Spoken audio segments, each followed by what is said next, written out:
حج کے حوالے سے چند ہدایات ارادہ ہوا اور ساتھیوں کا اصرار بھی تھا کہ جو حاجی حضرات ہیں ان کے لیے شرعی لحاظ سے کچھ ہدایات ان تک پہنچا دی جائیں تاکہ ان کے یہ ایام جو مبارک ایام ہیں ضائع نہ ہوں اور وہ حج کو زیادہ سے زیادہ قیمتی بنا سکیں۔ حج کے بارے میں علماء کے بیانات الحمدللہ بہت بڑی تعداد میں موجود ہیں، تحریری شکل میں بھی، یوٹیوب پہ بھی، اور خود میرے بیانات بھی بہت موجود ہیں۔ تو آج جو میں بات کروں گا وہ تھوڑی مختصر بات ہوگی، کیونکہ خیر الکلام ما قل و دل، بہترین کلام وہ ہوتا ہے جو مختصر ہو مگر جامع ہو۔ تو حاجیوں کے لیے جو ہم نے علماء سے کچھ باتیں سنی ہیں وہ میں پہنچانا چاہتا ہوں۔ حاجی حضرات کو چاہیے کہ اپنے وقت کو قیمتی بنائیں، کیونکہ یہ ایک ایسا سفر ہے جو فرض صرف زندگی میں ایک بار ہے کہ آپ نے اللہ کے گھر کی زیارت کرنی ہے ایک مخصوص طریقے سے۔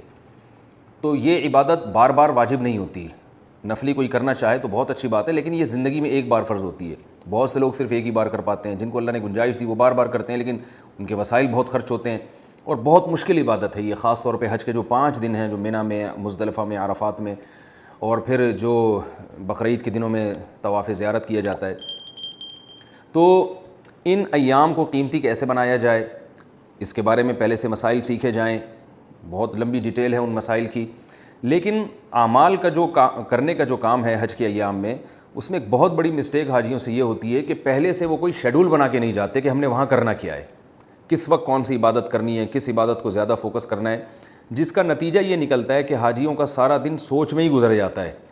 کیونکہ میں نے بھی حج کیا ہے اور مجھے بھی اللہ نے 3-4 مرتبہ وہاں بیت اللہ کی زیارت کی توفیق عطا فرمائی ہے، تو خود اپنا بھی ایک تجربہ ہے اور لوگوں کے حالات سے بھی ایک چیز سامنے آئی ہے کہ جب تک آپ کسی چیز کی پہلے سے پلاننگ نہیں کرتے تو وقت پہ پھر وہ کام نہیں ہوتا۔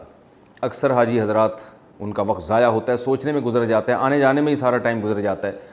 تو آپ پہلے سے وہاں بیٹھ کے پلان بنائیں کہ ان ایام میں آپ نے کرنا کیا ہے، تہجد کی کتنی رکعتیں پڑھنی ہیں، اشراق پڑھنی ہے کہ نہیں پڑھنی ہے، کتنا صدقات و خیرات کرنے ہیں، تسبیحات کتنی کرنی ہیں، یہ سب پہلے سے اپنے معمولات کو دیکھ کر آپ نے ایک شیڈول تیار کرنا ہے، اور کوشش کرنی ہے کہ زیادہ سے زیادہ بیت اللہ کے قریب وقت گزارا جائے۔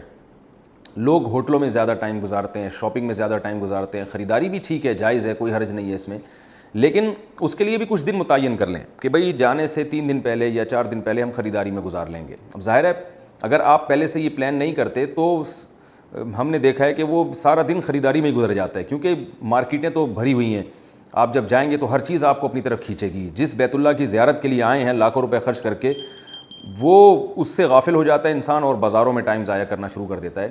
تو آپ شاپنگ کے لیے بھی ٹائم رکھیں، لیکن اس میں پہلے سے متعین کر لیں بھئی یہ 2-3 دن ہمارے صرف شاپنگ میں ہی ہوں گے، اس کے علاوہ ہم نے عبادت میں زیادہ سے زیادہ ٹائم گزارنا ہے۔ اور ہر عبادت دوسرے مقام پہ ہو سکتی ہے، ایک عبادت ایسی ہے جو وہیں ہو سکتی ہے، اس کے علاوہ کہیں نہیں ہو سکتی۔ وہ عبادت ہے بیت اللہ کا قرب، بیت اللہ کی زیارت اور بیت اللہ کا طواف۔ یہ تینوں مستقل عبادتیں ہیں۔ لوگ سمجھتے ہیں کہ صرف بیت اللہ کا طواف کرنا ہی عبادت ہے، ایسا نہیں ہے۔ بیت اللہ کے قریب بیٹھنا، بیت اللہ سے اپنے رخسار لگانا اور بیت اللہ کی زیارت کرنا، یہ سب چیزیں عبادت میں داخل ہیں۔ ہم نے اپنے بڑوں کو، بزرگوں کو دیکھا ہے کہ وہ کوشش کرتے تھے قریب سے قریب بیت اللہ کی کوئی جگہ مل جائے، چاہے رش میں ہی ہو، وہاں جا کے اپنا ٹھیا لگا کے بیٹھ جائیں، وہیں تسبیحات کرتے رہتے تھے، وہیں اپنے ساتھ وہ تھرموس لے جایا کرتے ہیں جو چائے وغیرہ جس میں ہو، تاکہ وقت ضرورت ہمیں اٹھ کے جانا نہ پڑے۔ تو اس طرح آپ اپنے وقت کو قیمتی بنا سکتے ہیں۔ تو وہاں آپ اپنا کوئی معمول متعین کر لیں کہ اتنی تلاوت آپ نے روز کرنی ہے، اتنی صبح و شام کی تسبیحات کرنی ہے۔ دوسری چیز جس کو بہت زیادہ فوکس کرنا چاہیے وہ یہ ہے کہ بیت اللہ میں اور خاص طور پر حج کے دوران کچھ مقامات ایسے ہیں جہاں بہت لمبی دعائیں کرنا اور بہت کثرت سے دعائیں کرنا یہ رسول اللہ صلی اللہ علیہ وسلم کی سنت ہے۔ یعنی ان عبادات کی تکمیل ہوتی نہیں جب تک اس میں لمبی دعائیں نہ مانگی جائیں، یعنی اس میں کرنے کے کام ہی دعا ہے۔ ان میں سب سے پہلا موقع جب بیت اللہ پہ پہلی نظر پڑے۔ پہلی نظر کا مطلب جیسے ہی آپ حج کے لیے پہنچے ہیں تو لوگ یہ تکلف کرتے ہیں کہ منہ نیچے کر کے جاتے ہیں کہ بھئی پہلے نظر، یعنی جب ہم قریب جائیں تو نظر پڑے، ورنہ ایسا نہ ہو پہلے نظر پڑ جائے تو پھر دعا جو ہے اسی وقت مانگنی پڑے گی۔ تو اس تکلف کی ضرورت نہیں ہے۔ جب آپ کی بیت اللہ پہ نظر پڑی تو آپ اور قریب سے قریب چلے جائیں، اس میں کوئی حرج نہیں ہے۔ جہاں آپ قریب سے قریب پہنچ سکتے ہیں وہاں پہنچنے کے بعد آپ پھر ہاتھ اٹھا کے دعا شروع کریں۔ یہ موقع ہے جس میں لمبی دعا مانگنی چاہیے۔ دوسرا موقع صفا اور مروہ کی سعی پر، وہاں حضرت حاجرہ رضی اللہ تعالی عنہا، اللہ کی ایک نیک بندی نے اللہ کی خاطر دوڑ لگائی تھی اور اللہ نے اپنی رحمت کا مظاہرہ کیا اور پانی کا چشمہ جاری کیا جس سے آج تک حاجی سیراب ہو رہے ہیں۔ تو وہ ایک بہترین موقع ہے صفا اور مروہ کی سعی کے دوران، جب ہم سعی پہ یعنی پہاڑی کی چوٹی پہ چڑھتے ہیں تو اس وقت بھی لمبی لمبی دعائیں مانگنا، اللہ کا خوب کثرت سے ذکر کرنا، یہ سنت ہے۔ مشاہدہ ہے کہ کچھ لوگ تو اس کا اہتمام کرتے ہیں، لیکن بہت سے لوگ یہاں بھی سستی کا مظاہرہ کرتے ہیں، لمبی دعائیں نہیں مانگتے۔ تیسرا موقع ہے عرفات۔ عرفات کے میدان میں تو اصل عبادت ہی دعا ہے، اور اس میں تو شریعت نے ہمیں حکم دیا ہے کہ مغرب کی نماز بھی نہ پڑھو، بلکہ مغرب کی نماز مزدلفہ میں عشاء کے ساتھ پڑھی جائے گی۔ تو عرفات کے میدان میں بھی بہت لمبی دعائیں اور اپنے آپ کو ذلیل کر کے دعا مانگنا، یہ سنت عمل ہے۔ یہ ایسا موقع ہے دعا کا جو آپ کو کہیں اور نہیں ملے گا۔ ہم نے وہاں علماء کو، بزرگان دین کو دیکھا ہے کہ زوال کا وقت شروع ہوا، انہوں نے ظہر کی نماز پڑھی اور ظہر سے عصر تک اور پھر عصر سے مغرب تک بہت لمبی دعائیں مانگتے ہیں، یعنی کئی گھنٹوں کا ٹائم ہے یہ، اور وہ مسلسل مانگتے ہی رہتے ہیں۔